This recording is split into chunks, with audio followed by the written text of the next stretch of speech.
TV8 welcomes Harry Anderson to Tampa Theater June 12th. Highway to Heaven, Black's Magic, and St. Elsewhere will be seen following the President's news conference on most of these stations. This is an NBC News special report. Live from the White House, President Reagan's news conference. Here is Tom Brokaw in New York.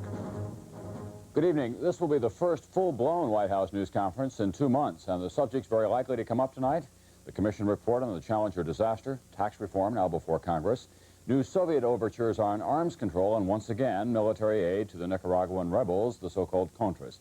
The President tonight is expected to open with a statement about the so-called unfinished agenda of Congress, including many of those issues. Here now is the President of the United States. Ladies and gentlemen, the President of the United States.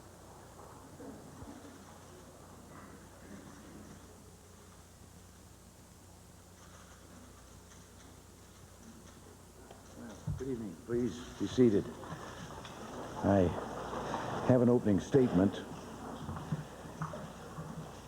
I want to say a few words tonight about 3 important issues that are now before the Congress. We've reined in government spending, and with Graham-Rudman we can look forward to a disappearing deficit by 1991, but there are still a few obstacles in the way on our road to a balanced budget. Rather than make the sensible adjustments we've suggested, some in Congress apparently intend to take large and dangerous cuts out of our national defense. And again, we hear that constant refrain coming out of Washington: raise taxes. Well, it's time for Congress to take a responsible approach to spending decisions. And when it comes to taxes, let's get into the spirit of the times. I've said it before, and I'll say it as often as it takes. I'll veto any tax hike that comes across my desk. Not only will we not raise taxes before I leave office, I plan to make sure we have a balanced budget amendment that puts a permanent lid on taxes and doesn't let the government grow any faster than the economy. So we've made progress, but we have a ways to go on the budget. I'm glad to say, though, that we're moving on tax reform that will achieve fairness and promote growth. We're looking at a tax reform bill in the Senate that's quite simply one of the best anti-poverty programs, one of the best job creation programs, and one of the best pro-family bills this country has ever seen, all rolled into one. I hope the House and the Senate will move quickly to bring this bill into law so America can make a fresh start in 1987 and even lower tax rates, even more jobs, and even stronger growth. Finally, there is the upcoming vote on aid to the Nicaraguan freedom fighters. Congress must understand the urgency of the situation in Central America. Delay is deadly and plays right along with the communist game plan, because while we may have tied our own hands, the Soviets, Cubans, and Libyans haven't tied theirs. With over $1 billion of support and some of the most fearsome weapons in the Soviet arsenal, the communist strategy is simple: hold off American aid as long as possible in the hope they can destroy all opposition before help arrives. It's time for an up and down vote on freedom in Nicaragua. An up or down vote on whether the United States is going to stop Soviet expansionism on the American mainland while the price is still not too high and the risks are still not too great.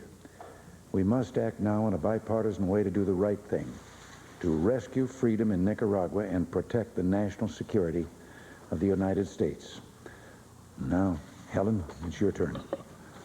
President, your decision to tear up the SALT Treaty by the end of the year has caused great consternation among the allies, among members of Congress on both sides of the aisle, among others who fear that you are creating a more dangerous world. My question is this decision irrevocable? And I'd like to follow up. Well, Helen, I have to say that I can understand why they would be distressed with the way the news has been carried, but let me go back to what the situation really is. First of all, this treaty, which was signed 7 years ago, was never ratified. Well, it was more than 7 years ago, I guess, but for 7 years, there is supposed to have been this restraint and this observation of or observance of the treaty's terms. And for 7 years, this country has been doing that. The Soviet regime for 7 years has been violating the restraints of the treaty.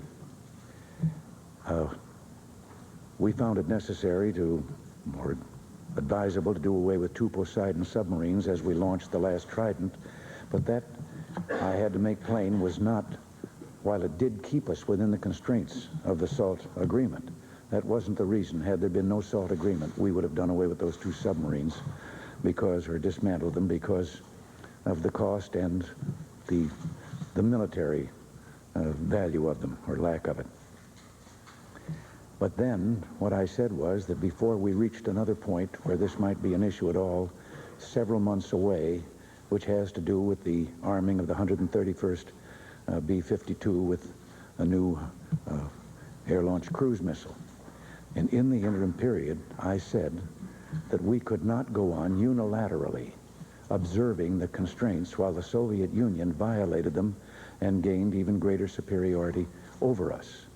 And that we were going to be bound from now on by the necessity of maintaining a deterrent. We're not seeking to achieve superiority over them, but we're certainly not going to let them go on increasing their superiority over us.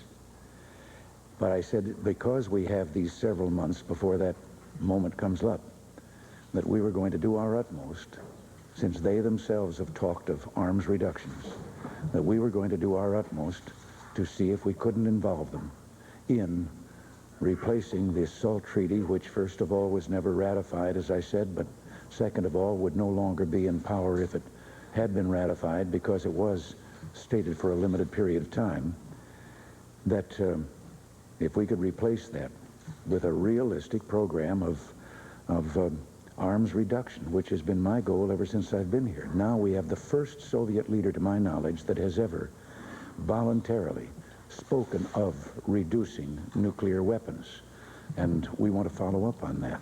Sounds like you are going to tear it up, Mr. President. Do you agree with Richard Pearl, who branded as Soviet supporters members of Congress who want to keep you within the limits of this treaty?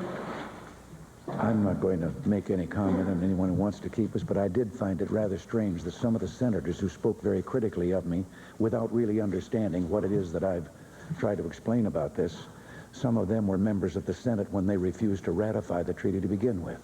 The treaty was really nothing but the legitimizing of an arms race.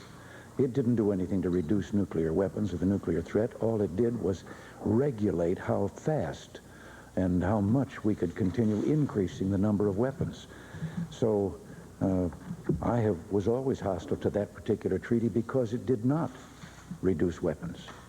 And that's what we're going to do. But again, as I say, the Soviets have an opportunity to meet us now with regard to some of the very things they've been proposing, arms reduction. And we will observe the constraints as to the same extent that the Soviet Union does. But we can't go on unilaterally observing this while they take off on their own with the violations that they've already made and probably more to come. Now, Mike?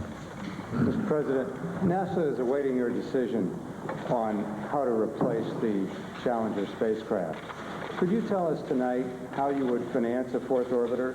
And if you can't tell us that, could you explain what's holding up your decision?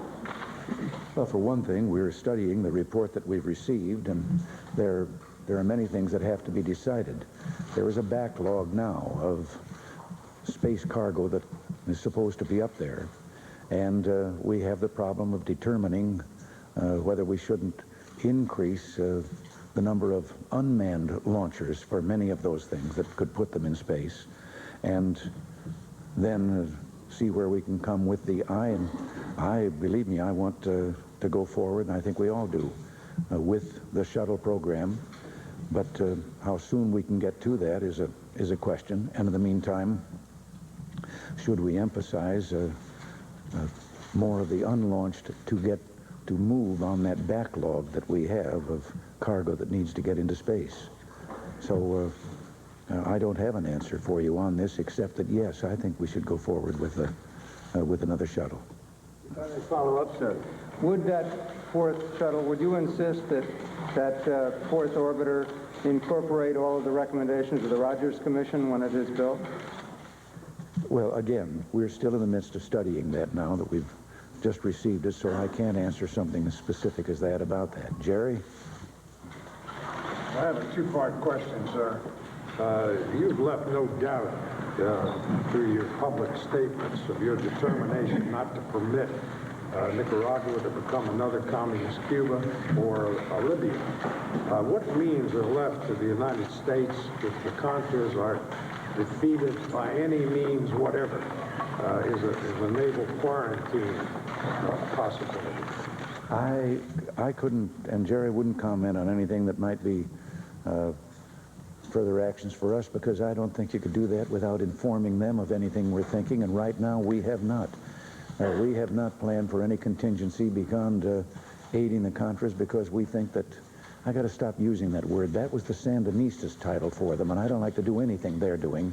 So the freedom fighters, we believe, with all the information that we have, that they are capable of, at the very least, applying sufficient leverage that they could bring the Sandinista government to a negotiating table for a settlement. We would prefer that over a military settlement, if that can be done. We know that there are thousands of recruits that are waiting to join the freedom fighters, and they need the weapons and ammunition and so forth for them.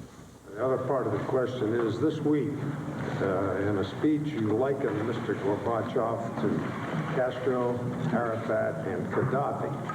And I'd like to ask what effect you think this statement would have on future relations with the Soviet Union at a possible summit.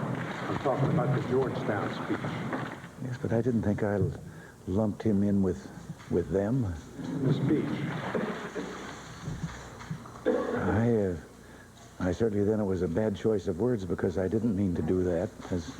As I've said, he is the first Russian leader, to my knowledge, that has ever voiced the idea of reducing and even eliminating nuclear weapons.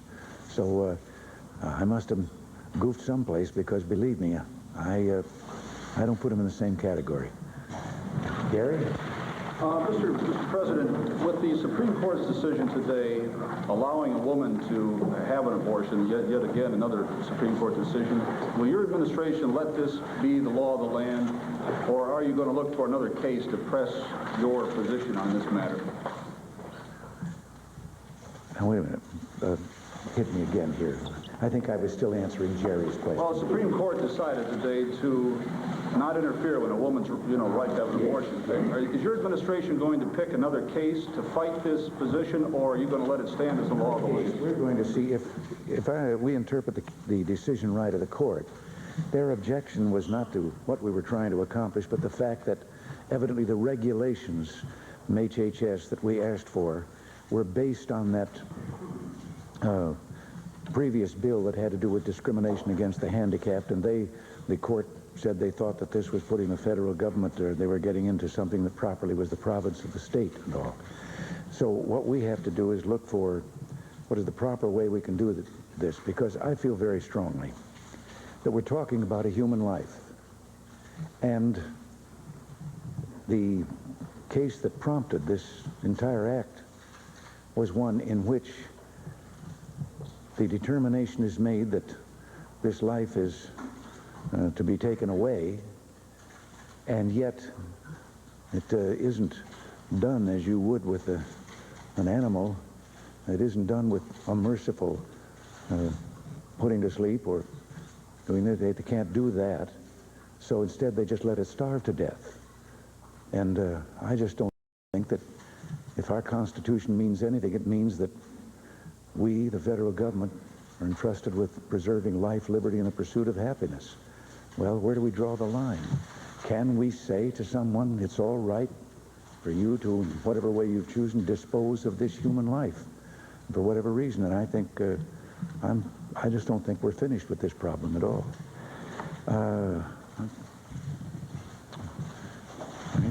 President, if I could pursue the questions on your decision on the SALT Treaty.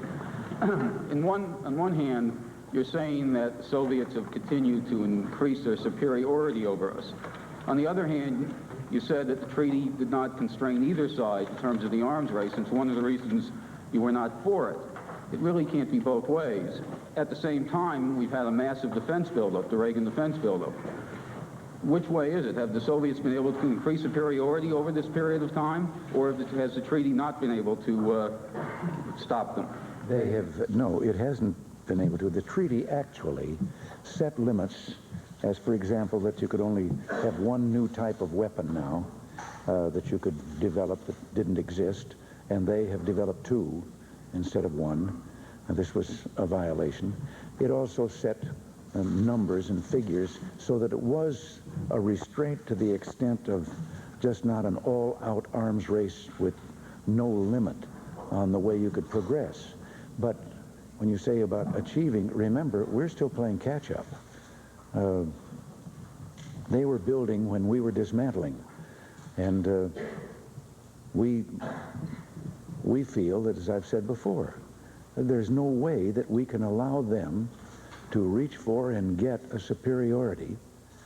And we don't want a superiority over them, but also we simply want to maintain enough of a deterrent that even with whatever superiority they have, it won't be enough for them to take the chance on the follow-up action that could happen. If I could just follow that up, though.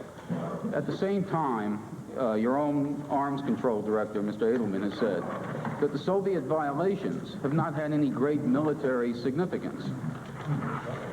What is the possibility now, since the violations themselves, which have been disputed by some people as to their significance, what is the possibility that by abandoning the treaty now, which is, as you just admitted, has some limited significance in providing some degree of predictability, that we won't go into a complete arms race now? What's to replace SALT at this point, and why make this decision now? Didn't make it now. I said we've got several months here in which we're going to try to involve them in the things they themselves have been talking about, and that is a definite arms reduction program. This is the only thing that makes sense in the world, and I've been talking about this since 1980. And I said I was sick and tired of agreements that just said, well, we'll only go at this pace in our increasing the number of weapons. Let's get around to getting rid of them as much as we can. Yes. Sir, That's true. Yeah. Thank you, sir, for remembering.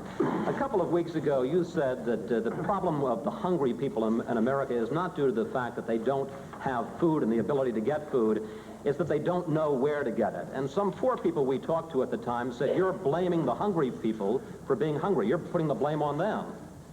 Well, I don't know who those people were, and I do have to say that I think there are people who lack the information, people out in the country that maybe don't know, and we've had plenty of evidence of that. But the simple truth of the matter is, we are spending on nutrition more than has ever been spent before, and more than $3 billion over and above what was spent in 1981. 18.6 billion, I think it is, this year that is being spent on this program. But in the interim, during this same time that we've been increasing, the private sector has gone all out in programs all over the country of meals for the hungry. Today, the government, federal government, is providing, I think it's 93 million meals a day. And that does not count all those private agencies, too. So I think there is considerable merit for saying that it's difficult to believe that people are starving in this country because food isn't available. I just, as I say, I think that in many instances the people just don't know that where or how to go about it. And at the same time, I find it difficult also to find any cases of starvation and undernourishment. Sir, if that is the problem, public education, why then did you cut out the one federal program that did just that? Educate hungry people, educate the rural poor, educate elderly shut-ins about how to get food assistance. It was there and your administration cut it out. Because it was a case of, that was a case of simply the food stamps. And that's a program in which I think most people are aware of food stamps, and their neighbors are doing it in many cases if they haven't done it yet. And this was one in which they had us literally going door to door, to knocking on the door to tell people how to become eligible, or have you gotten your food stamps today? And we thought it was a waste that we'd rather buy more food stamps and pay for more food stamps than pay for the bureaucracy to do a thing of this kind. Leslie? Mr. President, you've just said that you really haven't made the SALT decision yet. And I think there's a lot of confusion as to exactly where we stand on the SALT decision. Are you going to go over the limits of the SALT decision, or are you going to dismantle another submarine and stay within the limits? Exactly what are you going to do on SALT? Well, Leslie, you're asking something. Yes, we will have a plane coming up to be armed with a cruise missile that would put us to that extent beyond the constraints or the limitations. Now, we've got several months before we reach that point. We've got several months in which to see if the Soviet Union, we have taxed them over and over again with regard to their violating the constraints. Now, on that basis, we're going to see if we cannot persuade them to join in the things they're talking about, arms control or arms reduction. And if nothing is done, then we'll make the decision with regard to that plane.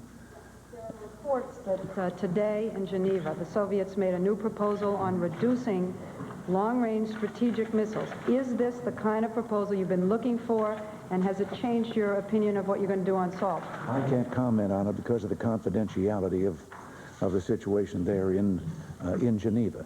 But yes, as of today, we have received this proposal, and now we're going to study that and see what they have in it. Sam? Mr. President, the Rogers Commission detailed a series of actions and inactions leading up to that shuttle disaster, of individuals who knew that the O-rings had a problem but did nothing about it, and in the last 24 hours before the launch, of engineers from Thiokol saying it's unsafe to launch, don't launch, but of pressure being put on Thiokol to reverse it. And yet William Rogers seems to think that the individuals involved should not be punished further. Their culpability should not be established. Do you agree? Yes, I do. We are still studying that report of theirs. But I don't believe that there was any deliberate or criminal intent in any way on the part of anyone. I think that with the great record of success that NASA has had, going all the way back to when men circled the Earth in those capsules, and then to man on the moon, and now 24 successful shuttle flights, I think there was a complacency there. And yes, it's something that has to be corrected before every one of those takes off again. But I think it was just a carelessness that grew out of success.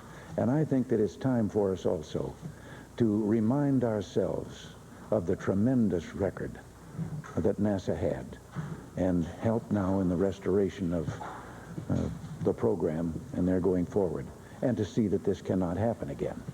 Maybe part of it was also due, I've often wondered this, if part of it wasn't due to the balmy climate of Florida, and that it was difficulty for anybody to believe that they'd had a cold snap that could render that O-ring dangerous. Sir, if I may, in our society, if an engineer of a train falls asleep at the switch, we pursue him for negligence. If bus drivers, all through our society, when people do things, even though they don't mean to kill anyone, as you've said in this case, they're brought into court if there's evidence that they've been negligent in some sort of criminal fashion. Why should these people be exempt from that kind of just review? Sam, let me plead waiting until we see the entire report, until we've had a chance to read all of the testimony and everything else before making a decision. We've put a man in there that we believe is going to do much. I've got to call on at least one red dress. Thank you, Mr. President, and I will have a follow-up. Immediately after the U.S. attack on Libya, you were particularly grateful to Prime Minister Thatcher for her help in allowing the United States to let airplanes take off from the U.K. Since then, American tourists have been staying away from England and Europe in droves, and Mrs. Thatcher has made a personal plea for Americans and their dollars to come back to the continent. Do you think that it's safe in Europe for Americans to return, and will you tell Americans whether they ought to go overseas this summer? You've asked me a very tough one in my position with what we know about the dangers throughout the world. I certainly don't want to be quoted as advocating a tourist rush in the face of the world the way it is. I'm going to be rather bold and just tell you that our ambassador was recently had a little talk or something that was carried in the Los Angeles Times And it was to the effect that he believed that London was probably one of the safest cities in the world, and that he saw no reason for anyone to be fearful of that. Well, I have not argued with him on his making that point. My follow then is that we also read about the extraordinary security precautions that are going to be taken for the Statue of Liberty festivities July 4th. Are you concerned that perhaps that's a pretty delectable domestic target? Yes, but I also have a great deal of confidence in our security people, and I can see where they would think that that would be a very inviting target for those who hate us and in the terrorist ranks and think that they might be able to embarrass us that way. Yes. Mr. President, the Agriculture Department has been severely criticized for its treatment of minorities in employment and service delivery. This despite your saying that you would not tolerate discrimination in the federal government. What are you going to do about the Agriculture Department? Bob, it's already being done with the Secretary of Agriculture. He's heard these allegations also. And as I understand it, there were allegations with regard to not being as fair as they should be with regard to women employment and on the racial basis, to black employment. And the Secretary has ordered all the far-flung and various agencies of the Agriculture Department. An investigation is underway right now to see if that's true, because he absolutely has sworn, if it is, he's going to correct it, because he doesn't want any discrimination either. What will you do to ensure that these things are carried out? That they are what? That they're carried out. Well, because I feel as strongly as he does about that, I'm going to be watching this very carefully. I don't want any hint or sign in our administration that there is any kind of discrimination of that kind. And I think I've got a record that should make you willing to believe that. Because as a governor in California, I eliminated a kind of quiet discrimination that had seen an unfair balance in employment and ended up appointing more members of the minority communities to executive and policy-making positions than all the previous governors of California put together. So, yes, I'm going to ride herd on this, but I have great confidence in the Secretary of Agriculture, because he was doing this in California at the same time that I was governor. Mr. President, the Warsaw Pact are said to be offering to withdraw 1 million of their troops that face us in the West. For those of us with families in Europe, that sounds like a lot. I know that you always like to deal with these offers in the confidentiality of Geneva, but isn't it perhaps time, bearing in mind that nothing seems to have come out of Geneva for over a year, to go with an offer like this, run with it, and see what happens? You mean the offer that has just been given in Geneva? Yes. Well, as I say, there have been offers, and we have made counter-offers, much in the same thing, and with pretty much the same end result as to numbers of weapons. And where the difficulties seem to come in is the Soviet Union and the United States have somewhat different mixes of weapons that we believe are essential to, well, for theirs, we believe theirs is based more on an offensive nature. We believe ours is based more on a deterrent idea. And so sometimes we run into difficulties then in reconciling some of the means of getting to the same number of warheads being eliminated. This has kept us from having an agreement so far. Now this last agreement has come in, and we don't know yet until we see it carefully. Is it a response to one of our counter-offers? Does it in some way change some of their proposals and bring us closer to a negotiated position? And this is what we want more than anything. So you can depend on it that we're going to make every effort, but it must be fair and balanced. It must not be an agreement in which one side is trying to maintain or increase an advantage over the other. So doesn't this make it all the more important to see Mr. Gorbachev as soon as possible this year? That's what I'd like. In fact, we're waiting to hear when this can take place. We suggested a date, and evidently it was too early for them. They didn't suggest, but they spoke publicly about a possible date, and that was wrong for us because of the coming political campaign. But we still, and I still believe, that he wants a summit, I want a summit, and I believe it's going to take place. I better spread around here someplace.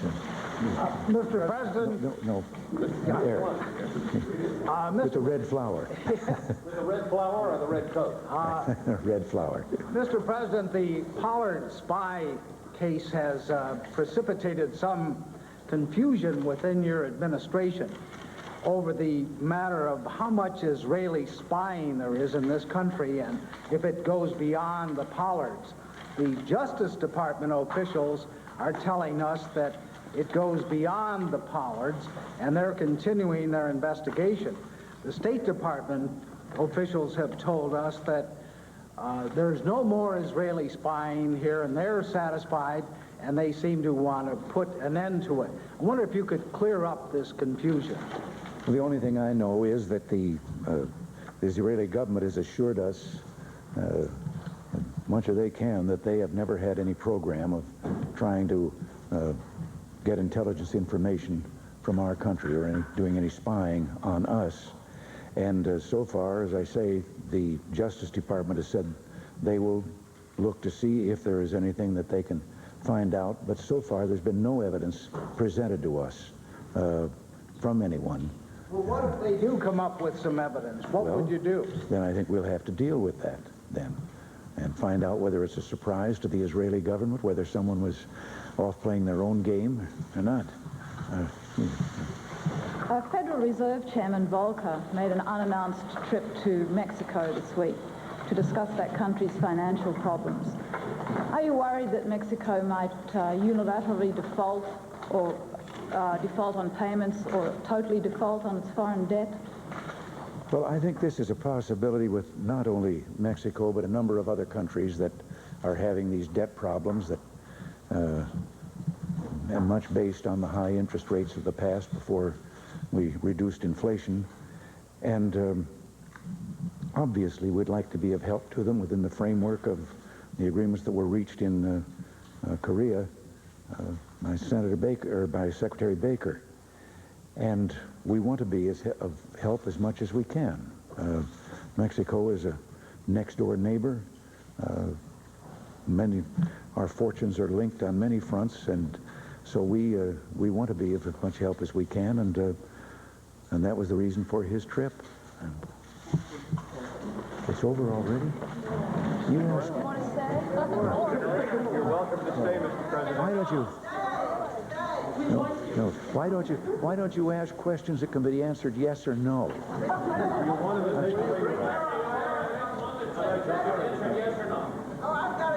to take away your IRA deduction? I can't take any more questions. The President not responding to Sam Donaldson of ABC News, who asked whether he wanted his IRA taken away from him. That, of course, is the IRA, which is a major point in the tax reform debate now going on in Congress. And, in fact, there were no questions about that tax reform debate tonight. The President questioned at some length about his decision to abandon effectively SALT II, the unratified treaty between the United States and the Soviet Union. The President quite directly indicating tonight that this is a kind of bait that he seems to be holding out to the Soviet Union to see if he can't get them to agree to some kind of significant arms reduction between now and next fall, when the United States will begin to add still another bomber to its missile, and then, of course, would violate the terms of the unratified SALT II agreement. There have been other presidential advisors who say that the Soviets already have violated that, so it doesn't make any difference. It's a matter of some great dispute in Europe and among many congressional critics of the President's long-term strategy in terms of dealing with arms control. As for the Space Shuttle Commission report on the Shuttle Challenger disaster, the President said that they're still studying that, but he does think that they should build the fourth orbiter. He did not say, however, how he may finance that. President Reagan tonight, speaking from the East Room of the White House. We'll have complete details tomorrow morning on Today and NBC News at sunrise. For now, I'm Tom Brokaw, NBC News, New York. NBC News Special Report. What happened aboard the Achille Lauro? As the hijackers go on trial, Tom Brokaw goes to Italy and Israel for the real story. The Achille Lauro, a study in terror, Tuesday. Time, it's the right time. Dixie's changing right with you. Winn-Dixie brings you all the tastes of summer with quality products like our U.S. choice beef, WD brand boneless eye-around roast is a hot $1.99 a pound. For variety and value, shop Winn-Dixie while Thrifty made sugar is only 99 cents. And 2-liter Czech drinks are priced extra low at 2 for $1 at your nearby Winn-Dixie, America's supermarket.